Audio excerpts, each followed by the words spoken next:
হরে কৃষ্ণ। কৃষ্ণ কথামৃত অপর্ণা চ্যানেলে সকল বন্ধুদেরকে জানাই স্বাগত। জানো তো, এই দুটো কথা আমাদের সবসময় মনে রাখা উচিত। কারণ তিল তিল করে গড়ে তোলা স্বপ্ন যখন ভেঙে যায়, মানুষ তখন স্বপ্ন দেখাই ভুলে যায়।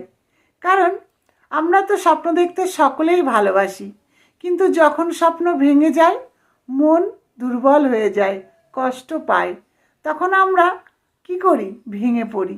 তাই বলবো, জীবনে এই দুটো কথা সবসময় মনে রেখো। প্রথমত হলো নিজেকে ভালো রাখা, আর দ্বিতীয়ত হলো ভগবান ছাড়া আর কারোর ওপর আশা না করা। কেন? কারণ যার মন যত সুন্দর, তার ভাগ্য ততটাই খারাপ হয়। কেন জানো? কারণ মানুষ ভালো জিনিসটার ওপর সবচেয়ে বেশি আঘাত করে। দেখবে যখন তুমি বাজারে যাবে, তখন তুমি সেরা জিনিসটা আনার চেষ্টা করবে, ভালোটা খুঁজবে। যখন গাছে সুন্দর ফুল হয়, আমরা ভালো ফুলটাকে আগে তুলি। ঠিক তেমনই যার মন যত সুন্দর, তার ভাগ্য ততটাই খারাপ। এই কারণেই কথাটা বলা।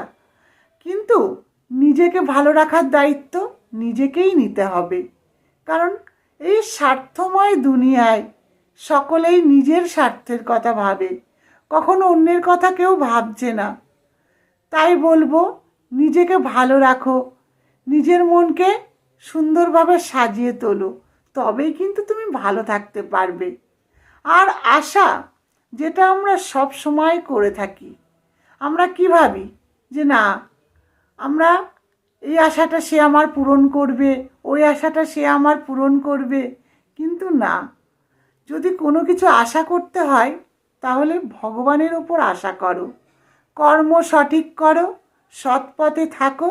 আর যদি কিছু মনে আশা থাকে, ভগবানকে বলো, ভগবান তোমার সকল আশা পূরণ করবেন।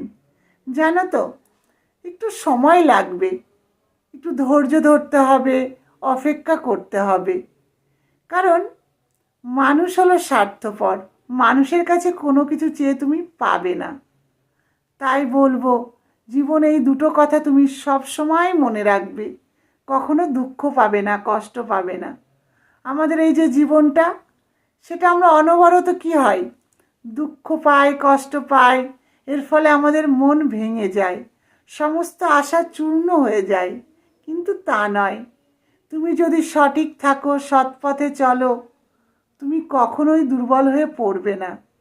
তাই বলবো, নিজেকে ভালো রাখার দায়িত্ব নিজেকেই নিতে হবে। হরে কৃষ্ণ।